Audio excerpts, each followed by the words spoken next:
जिथून सोड तू जिथून सोड ना. बघा, बेगाने शादी में अब्दुल्ला दिवाना यांनी जी इच्छा व्यक्त केली आहे आणि महाराष्ट्राच्या संदर्भामध्ये बोलत असताना शरद पवारांचा पक्ष हा काँग्रेसमध्ये विलीन झाला पाहिजे. नक्कीच बेगाने शादी में अब्दुल्ला दिवाना यांची परिस्थिती समजू शकतो आणि त्या निमित्ताने शरद पवारांचा पक्ष काँग्रेसमध्ये विलीन करून शरद पवारांना राज्यसभेचं विरोधी पक्षनेते करायचं. उद्धव ठाकरेंची शिवसेना काँग्रेसमध्ये विलीन करून उद्धव ठाकरेंना महाराष्ट्राचा काँग्रेसचा प्रदेशाध्यक्ष करायचं. हीच का इच्छा नक्कीच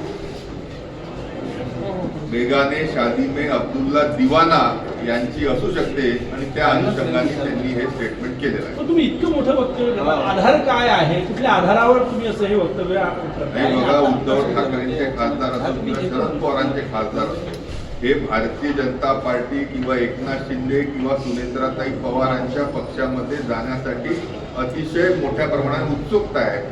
मरता क्या ना करता यापेक्षा या सर्वांना काँग्रेसमध्ये पाठवावं आणि त्या निमित्ताने पवारांना विरोधी पक्ष नेतेपद राष्ट्रवादीचे ते स्वतः सदस्य आहेत आणि सोबतच उद्धव ठाकरेंना काँग्रेसचं महाराष्ट्राचं प्रदेशाध्यक्ष मिळून घ्यायचं हाच त्याच्या मागचा उद्देश आहे. विधान परिषदेच्या निवडणूक आहे. सुनील केदार एक हाती त्या ठिकाणी किल्ला त्यांच्या ताब्यात लढवत आहे आणि तुम्ही आणि डॉक्टर साहेब दोन्ही सुनील केदारांचे विरोधी मानले जातात.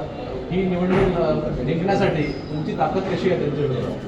नाही, नक्कीच झालेल्या महानगरपालिका नगरपालिकेच्या निवडणुकीमध्ये नागपूर जिल्ह्यामध्ये एक हाती सत्ता ही भारतीय जनता पार्टीला जिल्ह्यातल्या लोकांनी दिलेली आहे.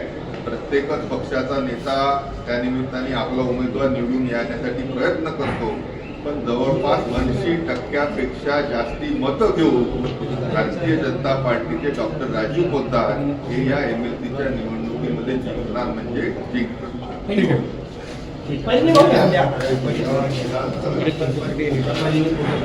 भाऊ